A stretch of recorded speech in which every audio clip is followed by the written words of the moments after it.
ഈ specs വെക്കുന്നവർ പഠിപ്പിസ്റ്റുകളാണെന്നുള്ളൊരു belief നമ്മുടെ ഇടയിലൊക്കെ ഉണ്ട്. പലപ്പോഴും സിനിമയിലൊക്കെ നമുക്കിത് കാണാവുന്നതാണ്. സ്റ്റീരിയോടൈപ്പുകൾ പലപ്പോഴും ഒരു ഗ്രൂപ്പിന് മറ്റൊരു ഗ്രൂപ്പിനെ കുറിച്ചുള്ള ആറ്റിറ്റ്യൂഡുകളായിരിക്കാം.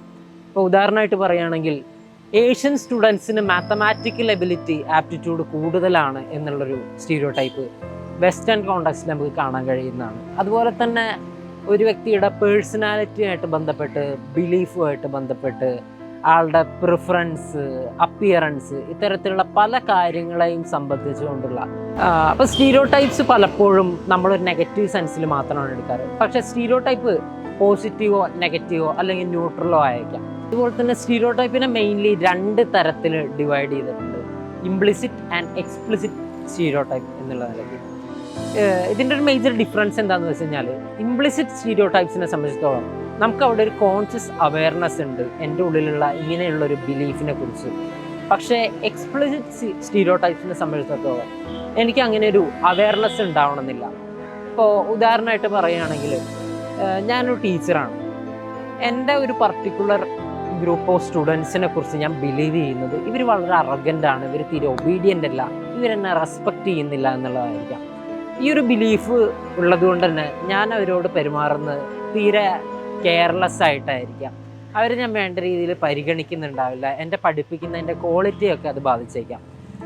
പക്ഷെ ഇതൊരിക്കലും ഒരു യാഥാർത്ഥ്യമായിട്ട് ബന്ധം ഉണ്ടാവണമെന്നില്ല. അതാ ഒരു 1-2 കുട്ടികളെ മാത്രം വെച്ചുള്ള എൻ്റെ ഒരു ജനറലൈസ്ഡ് വിലയിരുത്തലായേക്കാം. ഇനി ഇംപ്ലിസിറ്റ് സ്റ്റീരിയോടൈപ്പിന് ഒരു എക്സാമ്പിൾ പറയുകയാണെങ്കിൽ, ഇപ്പം ഞാനൊരു ഇൻ്റർവ്യൂവറാണ്. എൻ്റെ ഒരു ഇംപ്ലിസിറ്റ് ആയിട്ടുള്ള, ഞാൻ കോൺഷ്യസ് അല്ലാത്ത എൻ്റെ ഒരു ബിലീഫ് എന്ന് വെച്ച് കഴിഞ്ഞാൽ, എൻ്റെ ഈ ജോബിന് കുറച്ചുകൂടി ആപ്റ്റ് ആവുന്നത് സ്ത്രീകളാണ്.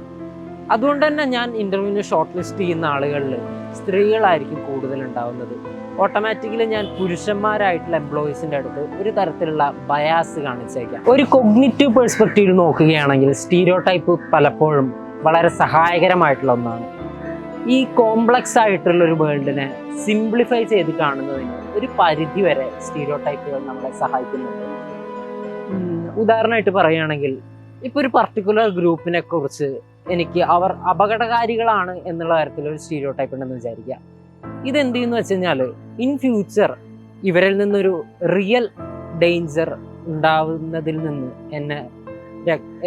എന്നെ സഹായിച്ചേക്കാം. അതുപോലെ തന്നെ കഴിഞ്ഞ ദിവസം ഞാൻ ചായ കുടിക്കാൻ പോയ സമയത്ത് ഒരു അതിഥി തൊഴിലാളി എൻ്റെ നേരെ വണ്ടി ഓടിച്ചു വന്നു.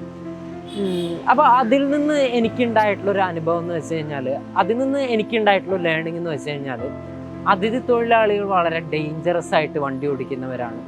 അതുപോലെ തന്നെ ഇവർ വളരെ ആൽക്കഹോൾ യൂസ് ചെയ്യുന്ന ആളുകളാണ് എന്നിങ്ങനെയൊക്കെ ആയിരിക്കാം. ഇതിൽ നിന്ന് എനിക്ക് ഇയാളെക്കുറിച്ചും ഈ ഒരു ഗ്രൂപ്പിനെ കുറിച്ച് ഒരു നെഗറ്റീവ് ആറ്റിറ്റ്യൂഡ് ഉണ്ടാവുകയും ഇൻ ഫ്യൂച്ചർ ഈ ഒരു ഗ്രൂപ്പിനോടുള്ള എൻ്റെ ആറ്റിറ്റ്യൂഡിൽ മാറ്റങ്ങൾ ഉണ്ടാവാനും കാരണമായിരിക്കാം.